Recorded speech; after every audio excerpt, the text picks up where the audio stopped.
Ay gumagamit ng disposable pad, no? So, kung gumagamit kayo ng brand na Plaba Hyperbar, no? So, mas kilala to naman na Plaba X3, yung 10,000 pop. Kung gumagamit kayo ng disposable pad na yan, yan ang isi-share natin for today, no? Kaya abangan dito sa video natin.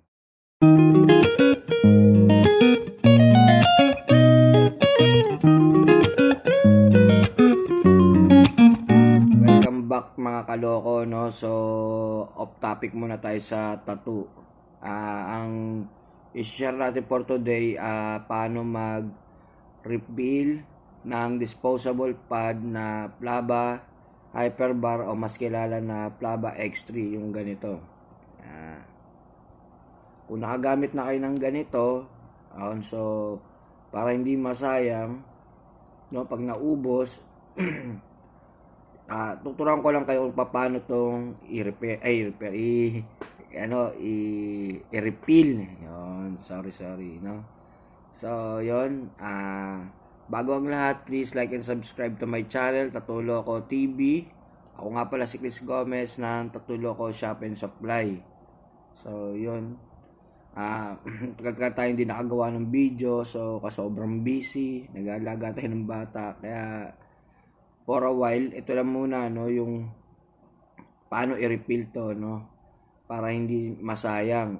Tapos, next topic natin, paano palitan din to ng cotton, no, para hindi sayang yung pera nyo, no, yun.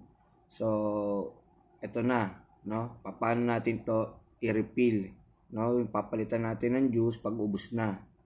Yan, so, yun, ito na. Kailangan lang natin ay tissue, gunting. Ako kasi ginagamit ko nail cutter, no? Kasi ito kailangan natin. Yan. Ito kailangan natin pang tukod, no? So, yun. Yan. At yung juice na gagamitin natin, no, dapat salt nick. Hindi tayo pwedeng gumamit ng ibang juice bukod sa salt nick. Kasi ito medyo malabnaw to, no? Tsaka ito yung laman ng mga pad, no, mga disposable pad, no, para hindi mabilis masunog yung cotton. At ito Plaba Hyperbar, no, so kilala din to na Plaba X3. Yun, so buksan na natin, no. Bali, una kunin natin gunting, no. So makikita natin dito, ayan, ito yung pinakalock niya, no. Nakatukod lang naman yung sa loob, kabilaan. Yan. Huwag tayong magbubukas na itong ulo, kasi kadalasan itong ulo nakadikit na to dito sa pinakabalot niya, no. So, ang pinakabunot talaga nito madalas ng mga disposable pad sa ilalim. So, ito ang dito pinaka naka-intact yung pinaka meter gauge niya, no. So ito wala na pala itong laman. Buksan natin, no. So yan, gagamit tayong gunting para pantuko dito. Dito natin tutukuran, no. Makikita natin may nakauwang yan dyan. Ayan, no, yung pinakagatla, ayan. Kasi itong taas nakadikit na yan, nakadikit siya. Hindi mo basta-basta pwedeng tungkabin, no. Nakadikit. Dito mapapansin natin na kapag diniinan natin, ayan, no. Ayan, no, nakaangat lang yung takip, tumutunog siya. So hanapin natin yung pinakagatla niya, ayan, pinakasugpungan, yan. Ayan. So tutukod natin itong gunting para iangat. Ayan, medyo matigas lang. Ayan, angat-angatin lang, na natin, kasi minsan madalas nakadikit din yan, no? So angat-angatin lang natin. Ayan, dahan-dahan para hindi basta-basta masira itong tinutukuran at itong pinaka-plastic niya, no. So yan, ganyan lang natin siya. Mapapansin nyo dyan, angat yan maya-maya, no. Yan, malagutok na siya. Yan, nakaangat na. Oh. Hanggang na yung, ayan, no, naiangat na siya. Yan. Pagka hindi natin maiangat to, yung dito muna angat-angatin natin. Ayan. Para kung may dikit, matanggal siya. Ayan, nakaangat na siya. Ayan guys. Ayan, nakaangat na. Ayan, nakaangat. Ayan. So, ginagawa ko dito, pag may ganyan, dinidiinan ko. Kasi nakadikit din. Para maglusin yung dikit niya. Ayan. Sangat natin ulit. Ito lang, taga lang talaga to. Tatagain mo lang. Kaya dito mo iangat. Ayan. Pasok mo tong dulo ng gunting. Ayan, pwede din. Basta angat-angatin lang yan. Medyo gagamit na nga ng pwersa dahil matigas talaga. Ayan. Ayan, nakaangat na siya. Ayan, nakaangat na. Kukulitin lang natin yun. Angat-angatin lang natin. Ayan. Ayan, nakaangat na. Ito tagaan ng talaga to. Talagang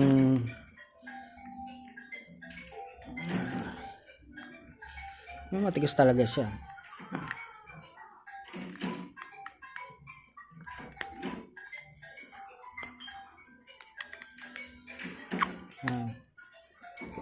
Basta angat-angatin lang yan kasi para matanggal sa salak.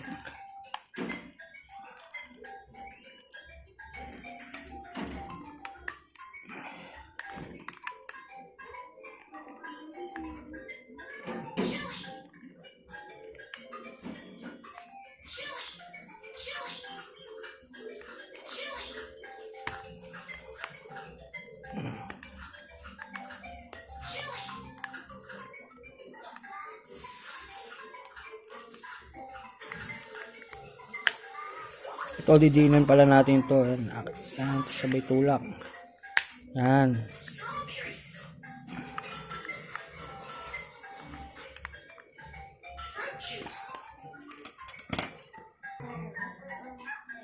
At yun, di ba, naangat na. Ayan, nakaangat na siya. Ayan.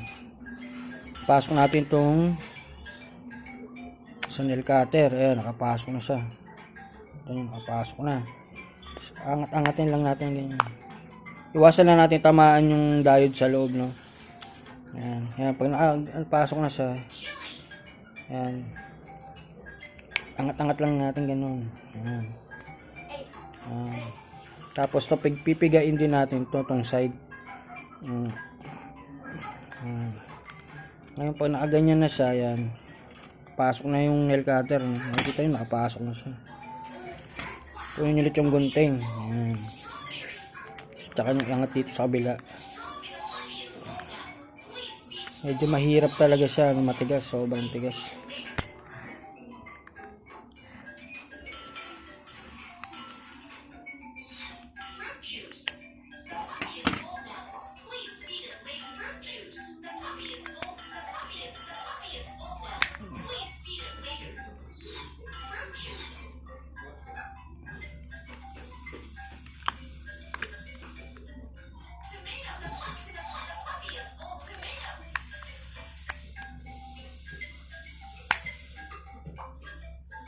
Madidinig nyo, lumalagotok. Ito, importante lang naman dito matanggal tong lock nyo. Ito matanggal. Pag ito natanggal, dire-diretso na yan. Hugot na.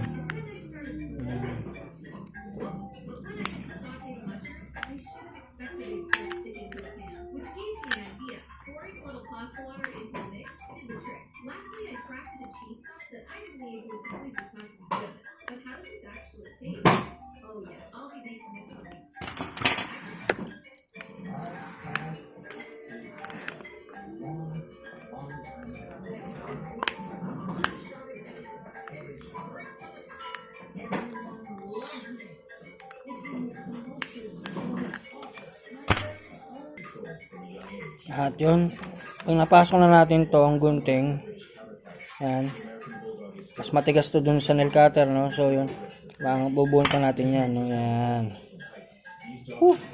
Grabe, ang hirap magbukas, no? Pero tiyaga lang talaga. Yan. Mabubunot na natin siya. Yan. Once na mabunot na natin yan, ayan, yun yung tsura niya. Ito, hahatakin na natin to. Dahan-dahan to. Tanggalin muna natin tong ibabaw, no? Yan. So, gamit na tayo ng tissue. Yan. Ibabaw. Tatanda lang natin palagi kung paano natin tinanggal yung ibabaw. No? Yan, makikita natin yan. Itahan natin yung nail cutter. Tanggalin natin yung goma. Yan. So, yun. Makikita na natin to, no? Ngayon, kung ayaw nyong bunutin to o naiilang kayong bunutin, baka matanggal yung ano, pwede na kayong dito maglagay ng juice sa ibabaw. Yan. Ito, may tira pang konting juice, no? So, yun. Lagyan natin yung salt mix, tsaka natin lagyan. Yan. Lagyan lang natin siya. Yan. Pag nilagyan natin yan, kusa naman yung bababa sa baba. No? So, maghintay tayo ng ilang minuto. Kahit mga 5. Yan. Yan lang. Huwag natin lalagyan ng juice dito sa mismong butas. Kasi ang butas na yan, nagsisilbing ano yan, coil. Kapag nilagyan natin yung butas ng juice, dediretso yung juice natin dito sa pinaka-platform niya, dito sa ilalim. Mababasa ng juice, mangyayari magiging grounded na yan. Hindi nyo na yan magagamit. So, to, pag nilagyan nyo ng juice, dito lang sa gilid, ha? Yan. Yan lang. Yan. So, yun. Yan.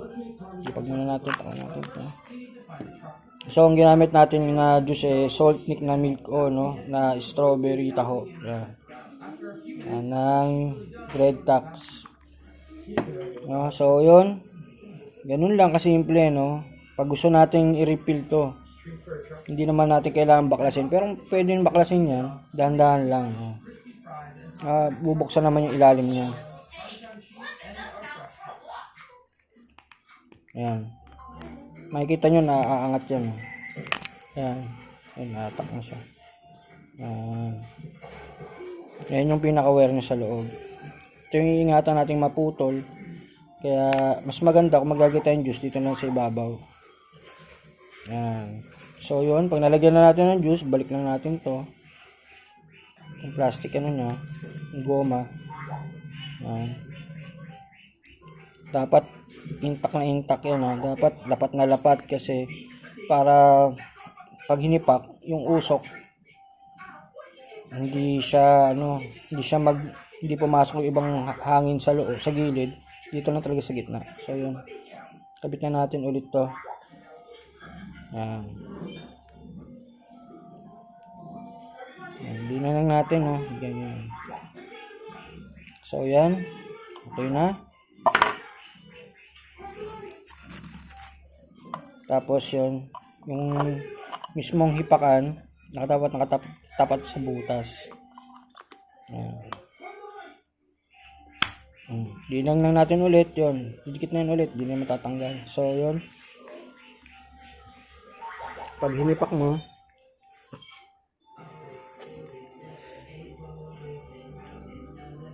yan, okay na.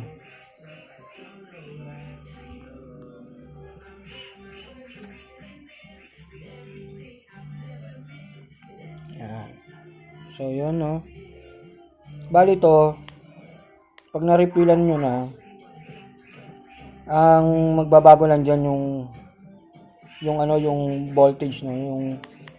Kung full charge siya, yun lang mababawasan, yung voltage. Pero yung mismong juice indicator niya, naka-full pa rin yun, kahit bawas na yung juice dito sa loob. Hindi katulad ng pag binili nyo to, yung juice indicator niya, parang konti-konting nababawasan. Yan ang juice indicator niya. Yung baba, ito yung sa wattage. Yung pag chinarge nyo kung ilang percent na yung battery niya, ayan yun. Bali yung juice indicator niya, makipapansin nyo, puno ng juice na to. Pero yung juice indicator niya wala na, ito. Yan. Wala na siyang juice indicator kasi nakaprogram lang to dun sa pagkaubos ng juice niya. Once na maubos ang juice niya, hindi na siya magre-restore ulit dito ng bagong juice indicator. Kasi nakaprogram na siya dito na pag ubos na, totaling hindi na siya mapipill up, mapupuno, no? Kaya yon, makikita nyo na lang battery percentage na lang. Yan. Pero yan, mahihipak nyo pa rin yan. Mahihipak nyo pa rin, no? Yan. Testing.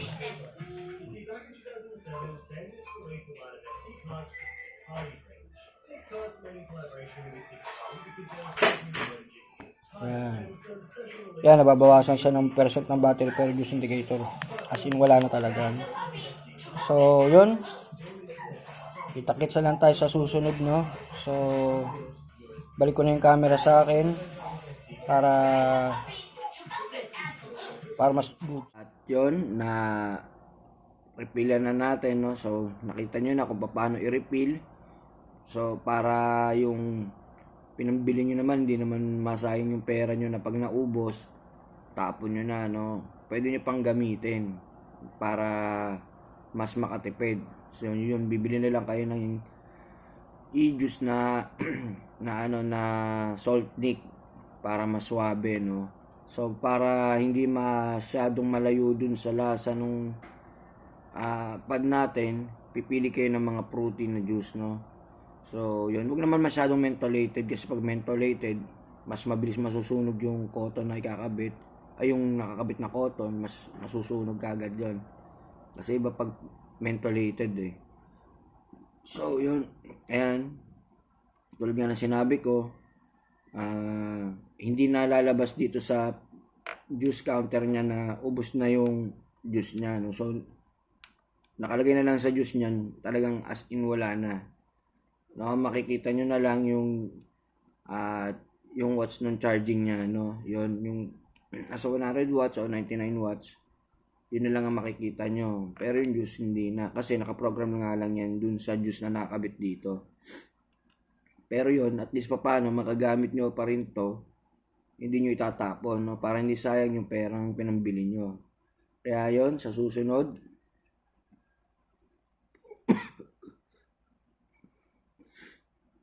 na video, kita-kitsa lang tayo. Kita-kitsa lang tayo sa susunod na video para naman dun sa weakening neto, no? Yung pagpapalit ng cotton. Para may guiding kayo para hindi porque bumili kayo ng pad tapon na kagad pag naubos, no? So yun, para yung pera nyo hindi masayang din. Kaya kita-kitsa lang tayo sa susunod na video.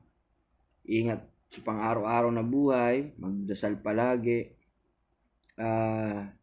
Please like and subscribe na lang sa channel ko. Kung okay lang din sa inyo, paki-share na rin. So, yun. God bless sa lahat. Bye-bye.